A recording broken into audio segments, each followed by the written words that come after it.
Hello, Super Gang. You've just caught me as I was spending some time sitting with God and worshipping Him. I've put a little spot on the ground next to me to remind me that when I'm spending time with God, that Jesus is right there beside me and that I can worship and pray alongside him. I was listening to a song that was talking about Jesus's promises always being true. And that got me to thinking about some of the things that God has promised me.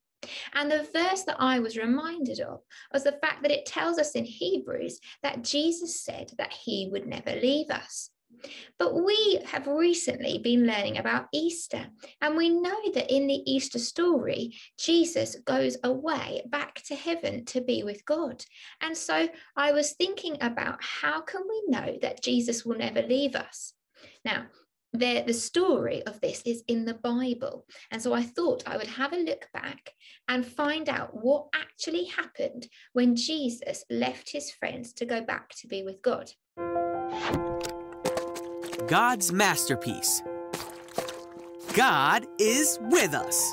For 3 days, Jesus' body laid in that tomb, and it seemed that there was no hope. But very early on Sunday morning, the woman who cared for Jesus went to go visit his body, found that his tomb was empty and that he was no longer there. For he was risen. He was alive. Woohoo! Huh? Heyo! Rah! And then for the next 40 days, Jesus appeared to his disciples and many others and showed them that he was alive and well. He taught them that what he did was the only way that they could be forgiven and be with God forever. Jesus told his disciples that he did all the things that God had told everyone that he would do, and the disciples understood what he was saying. Yep, that makes sense. He told them that he would send the Holy Spirit, just as God had promised to be their helper. Sounds good. After Jesus had spent 40 days with the disciples and appeared to many people, Hey, that's it. he led the disciples to a place called Bethany. Jesus blessed the disciples and told them to go out and tell the whole world about him and the good news of forgiveness and make disciples of them.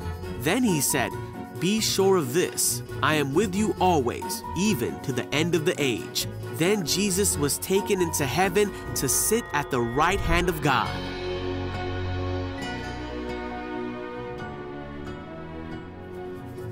Not long after that, the Holy Spirit did come to the disciples to be their helper.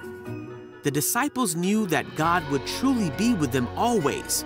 And the Holy Spirit is still with us today, for Jesus promised that he would be with us to the end of the age, and he is. Isn't that the most incredible story, that even though Jesus went away back to be with God, that he sent his Holy Spirit? And that means we have the power of Jesus actually living inside us and with us all the time. Now, I thought I would do a few things to try and get this truth all the way from my head traveling down into my heart, because I want to feel Jesus' presence with me, and I want that to change the way that I behave. So I've got 2 things that I'm going to do, and you might want to try them at home. The first thing is I'm going to sit and hold on to one of my teddies. This is a brand new one that my friend made me. And I thought I could hold on to my teddy so I feel really safe and comfortable. And think of a time when I haven't felt so safe and comfortable. And I'm going to ask Jesus where he was when I felt like that, so that next time I feel that way, I know where Jesus is going to be. The other thing I'm going to do is I'm going to write down what Jesus tells me when I ask him on a piece of paper. I might draw a picture, or I could write myself a message about that. And I might put that message next to my bed to be another reminder of the fact that Jesus is with me and will never leave me. Now, the final thing I'm going to do is I'm going to put on a song for myself, and I'm going to have a bit of a dance around and a bit of a praise with Jesus to celebrate the fact that Jesus always keeps his promises, and he has promised to never, ever leave us alone. I hope that's helped you, and I hope you have a fantastic week, Super Gang. Bye-bye.